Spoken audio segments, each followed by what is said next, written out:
मेरे channel happiness secret से जुड़े हुए मेरे सब्सक्राइबर मित्रों, आज अपने वीडियो नंबर 80 में मैं बात करने जा रहा हूँ ऐसे डर की जो आपके मन में बहुत गहराई से बैठा हुआ है। पता नहीं वो कम समय से बैठा है या ज़्यादा समय से बैठा है, पर जब भी वो आपके दिलो दिमाग में अपना सर उठाता है, आपके विचारों में उभरता है, तो आपको अपना जीवन बहुत अस्त व्यस्त सा लगता है। आपका कॉन्फिडेंस ख़त्म हो जाता है, आप मन ही मन बहुत विचलित हो जाते हो और आपकी सोचने समझने की, समझदारी से जीवन आगे बढ़ाने की ताकत कमज़ोर पड़ जाती है। तो हम में से किसी को भी ये कैसे पता लगे कि कोई साइकोलॉजिकल डर मन में गहराई से बैठा हुआ है, अपनी जड़ें जमाए हुए है। तो सबसे पहले आप ये बात समझिए कि जो साइकोलॉजिकल डर होते हैं वो विचारों की दुनिया में अपना सिर उठाते हैं या कुछ छवि बनाते हैं, कुछ इमेजेस बनाते हैं। उन इमेजेस से या उन विचारों से जब भी हमारा सामना होने का कोई मौका हमारे मन में पैदा होता है तो हम वहाँ से भाग लेते हैं। एक तरह से मन अपने उस डर का सामना नहीं करना चाहता। ये मन की ये जो भागने की बात है, यही हमको बताती है कि किसी चीज़ को सोच विचार करते हुए, किसी चीज़ की कल्पना करते हुए वो जो हम भाग खड़े होते हैं, हमारा मन भाग खड़ा होता है, वही बात, वही चीज़, वही इमेज हमारा डर है। ये आप भली प्रकार समझ सकते हैं कि मन के डर असंख्य होते हैं। अलग अलग उम्र पे स्त्री या पुरुष को अलग अलग किस्म के डर पकड़ते हैं, प्रभावित करते हैं, लेकिन फिर भी कुछ उदाहरणों से हम समझने की कोशिश करते हैं कुछ मुख्य तरह के मन के डर, जिनकी जड़ें जब बहुत गहरी हो जाती हैं तो हमारी पूरी जो सोचने समझने की शक्ति है, जो हमारी ज़िंदगी जिस तरह से चल रही है, वो बहुत बुरी तरह से अस्त व्यस्त हो जाती है। एक लड़का है नीरज, 12वीं क्लास का स्टूडेंट है, पढ़ने में बहुत अच्छा है, लेकिन फिर भी अपने माता पिता की कुछ बातों के कारण उसके मन में एक बहुत गहरा डर बैठा हुआ है कि कहीं 12वीं के बोर्ड की परीक्षा में उसके नंबर बहुत कम ना आए। माता पिता बार बार उसे याद दिलाते हैं, देख तू हमारी नाक मत कटवा दियो, देख तू हमें मोहल्ले में रिश्तेदारों में शर्मिंदा होने के लिए बिल्कुल कोई मौका मत दियो, बहुत मेहनत कर, बहुत अच्छे नंबर ला, नहीं तो हमारी नाक कट जाएगी। मन ही मन नंबर कमाने की कल्पना करके डरा हुआ ये नीरज बहुत मेहनत कर रहा है, बहुत ज़्यादा रात दिन जाग कर पढ़ाई कर रहा है, लेकिन फिर भी डरा डरा रहता है। इसी नीरज की उम्र की एक लड़की है शिखा। उसके जो पिताजी हैं वो बहुत अच्छी जॉब नहीं कर रहे हैं, जबकि उसकी सहेलियां जो उसके साथ पढ़ती हैं उनके पिताजी बहुत अच्छे बिजनेसमैन हैं या बहुत अच्छी पोस्ट पे हैं। तो अपनी काबिलियत से उसे अच्छे स्कूल में एडमिशन तो मिला हुआ है, लेकिन वो डरी डरी रहती है कि कहीं मेरे परिवार की गरीबी की असलियत मेरी सहेलियों को ना पता लग जाए, अपनी पिता की गरीबी के कारण कहीं उसे उनके बीच में शर्मिंदा ना होना पड़े। इसलिए वो किसी को भी अपने साथ अपने घर लाने में बहुत हिचकिचाती है। कभी ऐसा मौका आता है कि उसकी सहेलियां उसके घर आने की बात करें तो वो डर जाती है, घबरा जाती है और किसी को साथ नहीं लाती। ये गरीबी का डर अपने पिता की उसके जीवन को बहुत अस्त व्यस्त किए हुए है। एक युवक है रवि, उसे नौकरी जाने का डर बहुत सताता है। उसके पिता का साया उसके सिर पर नहीं है, अपने परिवार में 2 छोटे भाई बहनों की जिम्मेवारी उसके सिर पर है, खर्चे बहुत हैं, नौकरी चली गई तो घर कैसे चलेगा, ये चिंता उसके दिमाग में लगातार बनी रहती है और कहीं नौकरी ना चली जाए इसका डर लगातार दिन रात उसके दिलो दिमाग पर हावी रहता है। सिर्फ जॉब को लेकर ही नहीं, युवाओं के डर बहुत सारे हो सकते हैं। इनको ये डर बहुत सताता है कि जो सपने लेकर ये दुनिया में आगे बढ़ रहे हैं वो सपने पूरे होंगे कि नहीं होंगे। कोई नया काम शुरू करते हैं तो काम अपनी जड़ें जमा पाएगा कि नहीं, मुनाफा होगा कि नहीं, ये वाला डर इन लोगों को बहुत पकड़ता है। संतोषजनक यौन संबंध बनाने की अपनी क्षमता को लेकर भी युवाओं के मन में कई तरह के डर पैदा होते रहते हैं। इसके अलावा जब शादी हो जाती है तो जो जीवन साथी है वो विश्वसनीय है कि नहीं, कहीं वो बीच राह में अपना रास्ता अलग तो नहीं कर लेगा। इस तरह के डर भी आजकल के वक्त में लोगों को, युवाओं को पकड़ते रहते हैं। उम्र के आगे बढ़ने के साथ साथ डर के भी रंग रूप बदल जाते हैं। मिडिल एजेड इंसान को यह डर बहुत ज़्यादा सताता है कि कहीं समाज में उसकी प्रतिष्ठा कम ना हो जाए, स्टेटस में वो और लोगों से पिछड़ ना जाए, उसको अपने जो मान सम्मान है उसके ऊपर धब्बा लगने का भी डर बहुत सताता है। कहीं प्रमोशन की दौड़ में पीछे ना रह जाए, उससे जूनियर आदमी प्रमोट ना हो जाए, इस तरह के डर भी इस उम्र में बहुत ज़्यादा पकड़ते हैं। उम्र थोड़ा और आगे बढ़ती है तो बीमारियां पकड़ना शुरू हो जाती हैं। लाइफस्टाइल डिजीजेस बहुत कॉमन हैं आजकल। तो किसी को शुगर ने पकड़ा, किसी को ब्लड प्रेशर ने पकड़ा, कोई हार्ट अटैक का छोटा मोटा झटका आ गया, तो ज़िंदगी के जो डर हैं वो फिर उसी सेहत की फील्ड से जुड़ जाते हैं। एक इंसान को अपने बीमार पड़ के कभी वो औरों पे आश्रित ना हो जाए, ये वाला डर बहुत ज़्यादा पकड़ता है। मौत का डर तो हम सभी लोगों को सताता है, लेकिन जब मौत आएगी तब आएगी, उससे पहले भी और किस्म के डर हैं जो हम में से बहुत से लोगों को पकड़ सकते हैं। आजकल का समय अच्छा नहीं है, इस तथ्य से हम सभी परिचित हैं। लूटपाट का ज़माना है, धोखाधड़ी बहुत ज़्यादा है, हिंसा भी बहुत ज़्यादा है, टेररिस्ट एक्टिविटीज़ भी हैं। तो घर से बाहर निकलते हुए हर इंसान को इस तरह के भी डर बहुत सारे पकड़ते हैं कि कहीं उसके साथ लूटपाट ना हो जाए, हिंसा ना हो जाए, कहीं वो टेररिस्ट एक्टिविटी का शिकार ना हो जाए। जीवन के अंतिम पड़ाव में पहुंचते पहुंचते धार्मिक प्रवृत्ति के कुछ लोगों को पाप और पुण्य का डर बहुत ज़ोर से पकड़ लेता है।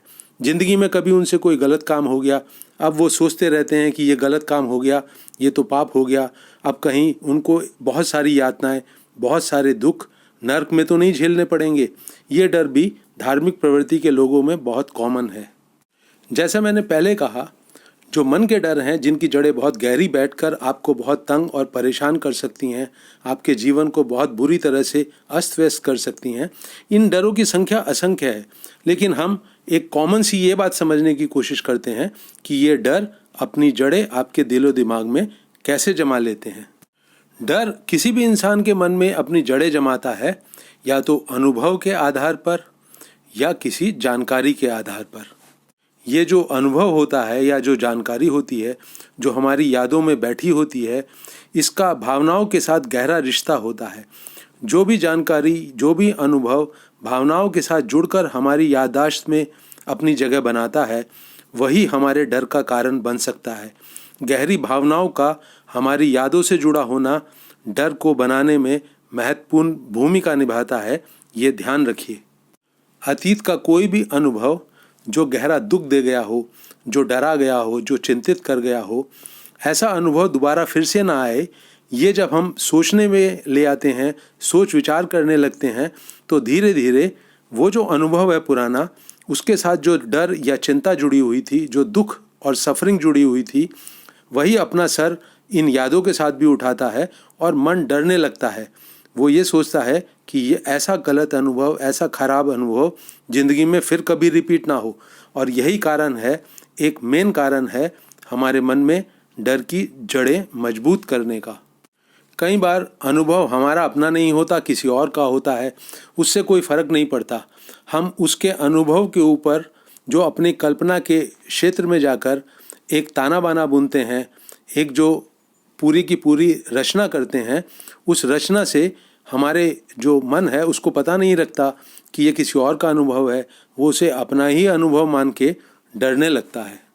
तो अतीत में जब भी किसी इंसान ने कोई चोट खाई है, कहीं बेइज्जती का अनुभव हुआ है, कहीं पर उसको बहुत ज़्यादा नुकसान हुआ है, कहीं पर किसी अपने को मौत के हाथों खो दिया है, कहीं किसी और के अनुभव के आधार पर बीमार आदमी का जो लोगों के ऊपर डिपेंडेंसी हो जाती है, जो वो दूसरों पर निर्भर हो जाता है और उसके साथ जो बदसलूकी होती है, इस तरह के बहुत सारे अनुभव अपने या किसी और के लेकर हम बहुत सारे डर अपने मन में खड़े कर सकते हैं।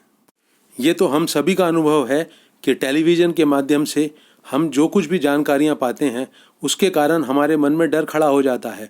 कहीं पर टेररिस्ट एक्टिविटी हुई, आप मॉल में घूमने गए, आपको लगता है कहीं आपके साथ तो नहीं हो जाएगा। कहीं पर आपने बहुत ज़्यादा पुलिस की बर्बरता देखी, कहीं पर दंगे देखे, आपको लगता है कि कल को ये आपके दरवाजे तक तो नहीं पहुंच जाएंगी बातें, आपके जीवन में तो नहीं घट जाएंगी। तो इस तरह की जानकारियां भी बहुत सारे डर हमारे मन में खड़े कर सकती हैं। तो अब सबसे महत्वपूर्ण सवाल यही है दोस्तों कि ये जो डर जो किसी भी इंसान के दिल में, आपके दिल में बैठ गया है, अपनी जड़ें जमा ली है, ये मन का डर अब दूर कैसे होगा, इससे स्वतंत्रता कैसे मिलेगी, इससे मुक्ति कैसे मिलेगी, आइए देखते हैं, समझते हैं। तो डर पैदा करने का मुख्य कारण आप लोगों को याद है ना दोस्तों, जो मैंने बताया था।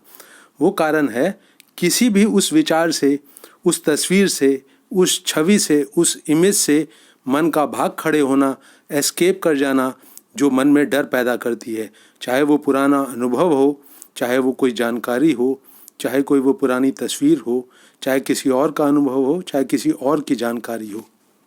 ये जो हमारा मन अपने सोच विचार में उलझकर उस तस्वीर का, उस छवि का, उस इमेज का, उस विचार का सामना करने से जो कतराता है, यही उसकी मूवमेंट, यही उसका वहाँ से बिदक कर भाग जाना डर को पैदा करता है। तब मन में गहरे बैठे हुए डर को दूर करने का पहला कदम क्या होगा? बहुत आसान है इसको समझना।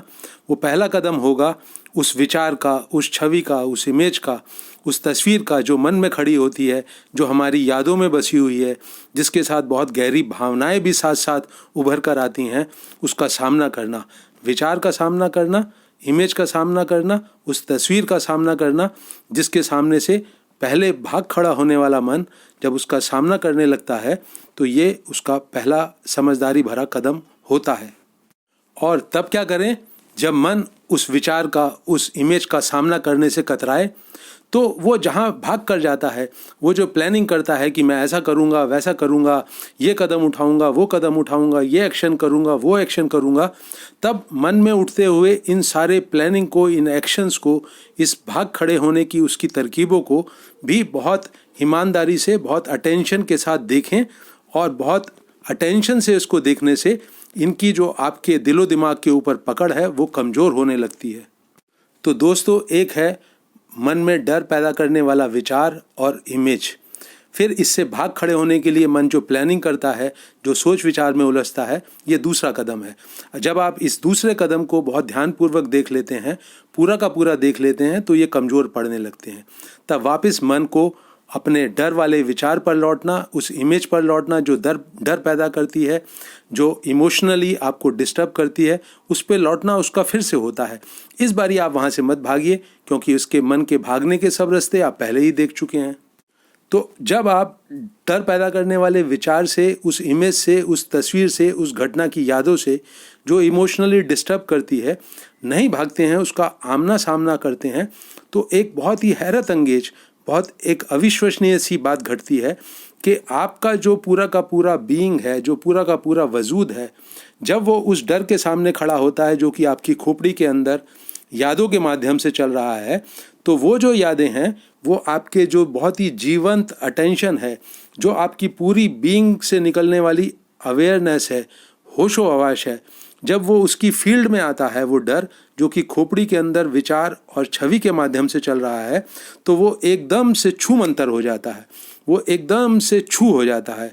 वो छुन्न, जैसे एक जलती हुई मशाल पानी में गिरती है तो वो छुन्न हो जाती है, ऐसे ही ये डर छुन्न हो जाता है। क्योंकि कोई भी मृत चीज़ जो खोपड़ी के अंदर चल रही है, वो जिंदा अवेयरनेस से, जिंदा अटेंशन से उसका सामना नहीं कर सकती। और तब आपकी अटेंशन, जो मैं हमेशा कहता हूँ, अभी और यहीं के संसार में लौट आती है। जो महत्वपूर्ण बात मैं अपने हर वीडियो में दोहराता हूँ, अपने नए श्रोताओं के लिए एक बारी फिर दोहराता हूँ, अभी और यहीं का संसार वो संसार है जो आपके आँख और कान से खुलता है। तब खुलता है जब आप बहुत अलर्ट होकर, बहुत अटेंशन से, बहुत अवेयरनेस के साथ सजग होकर अपने आँख और कान से खुलने वाले संसार को देखते हैं, सुनते हैं वहाँ पे, और जिस भी काम की कोई नीड पैदा होती है उसे फ़ौरन करते हैं। अभी और यहीं के संसार में अटेंशन से जीने वाला, सजग होकर जीने वाला इंसान सदा अपने भीतर बहुत सारी ऊर्जा पाता है जो ज़रूरी है उस काम को फ़ौरन करने की। तो दोस्तों, डर का सामना आपकी अटेंशन से हुआ, अटेंशन आपको अभी और यहीं के संसार में ले आई, आपने उस संसार को संभालना शुरू किया, तब वहाँ पर एक व्यवस्था आ गई, आपका कॉन्फिडेंस बढ़ने लगा और आप पाएंगे कि आपके इसी कॉन्फिडेंस के कारण आप डर का सामना करते हैं, उसके सामने से अपने मन को भागने नहीं देते हैं, और यही ना भागने वाला मन डर से मुक्त होता है। और अभी और यहीं के संसार में जो जीने की कला है, जैसे जैसे आप उसमें पारंगत होते जाएंगे, आपके सब मन के डर दूर होते जाएंगे। मैंने जो अपनी समझ आपसे साझा करी है, इसे बार बार सुनिए, अपने जीवन में उतारिए। ये वीडियो भी आपको उपयोगी लगेगा, अच्छा लगेगा, मुझे ऐसी उम्मीद है। तब आप इसको अपने जानकार लोगों के साथ बांटिए, शेयर करिए। मेरे YouTube चैनल हैप्पीनेस सीक्रेट को सब्सक्राइब कीजिए और अपनों से करवाइए। इस वीडियो को आखिरी तक देखने के लिए आपका बहुत बहुत धन्यवाद।